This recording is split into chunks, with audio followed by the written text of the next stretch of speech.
the tools in life if we just sit down, read, and listen. All right. We have to show God just how much he means to us. He sacrificed his son, and we can't even turn away a plate or two. Well, It's amazing the clarity you can get just from being silent and removing some things out of your life. Come for just on. a little while. You better come on. No TV, no phone, just you and God. Amen. Sometimes he's telling us exactly what we need to do, but we are spiritually blinded. We can't get the message. Now, enough of me talking. Let's get to the word. Amen. So can everyone please turn their Bibles to Acts 12? Well, look at God. You better come on here, daughter. I'm going to have Thaddeus read for me. Well, amen. Now about that time, Herod the king stretched forth his hands to vex certain of the church. And he killed James, the brother of John, with the sword. And because he saw it pleased the Jews, he proceeded further to take Peter also. In parentheses it says, then were the days of unleavened bread. Mm-hmm. And when he had Apprehended. apprehended him, he put him in prison and delivered him to the quarterers of soldiers and of soldiers to keep him, intended after Esther to bring him forth to the people.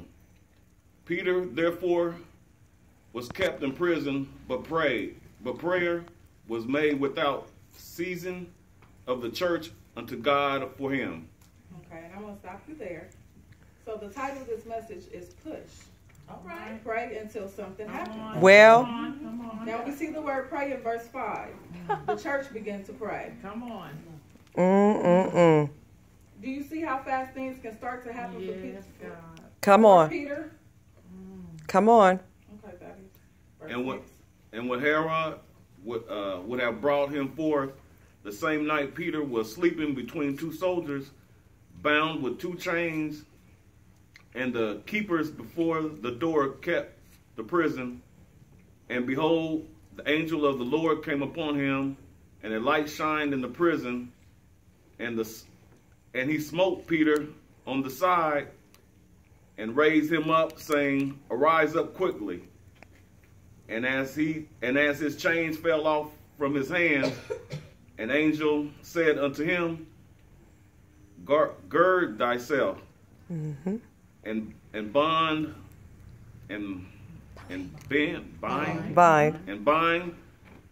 on thy sandals, and so he did. And he saith unto him, cast thy garment about thee, and follow me. And he went out and followed him, and he wist not that it was true which was done by the angel, but thought he saw a vision.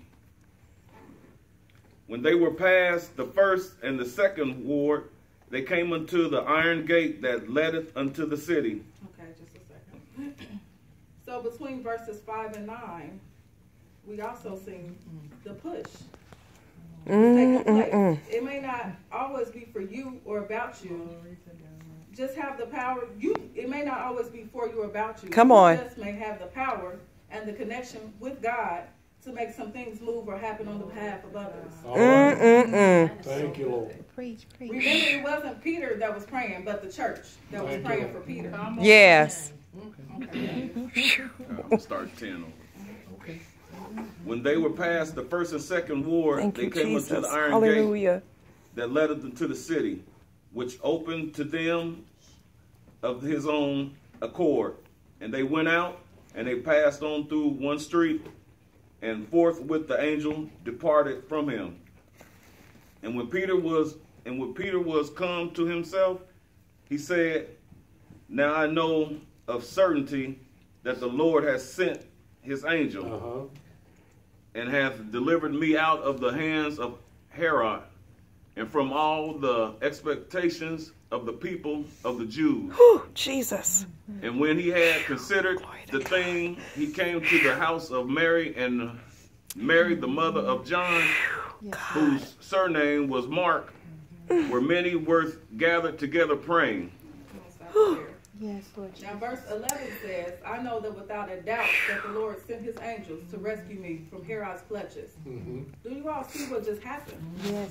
God allowed the shackles to fall so that Peter could go out and spread the word and tell the people who had set him free. All right. Okay, you can finish. And as Peter knocked at the door of the gate, a damsel came to hearken, named Rhoda.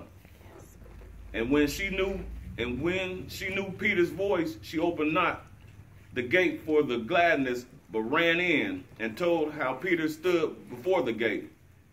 And they said unto her, Thou art mad. But she consistently affirmed that it was even so. Then said they, It is his angel.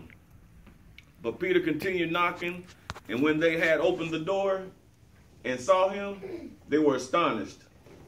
But he, beckoning unto them with his hand to hold their peace, declared unto them how the Lord has brought him out of the prison. And he said, Go show these things unto James and to the brethren.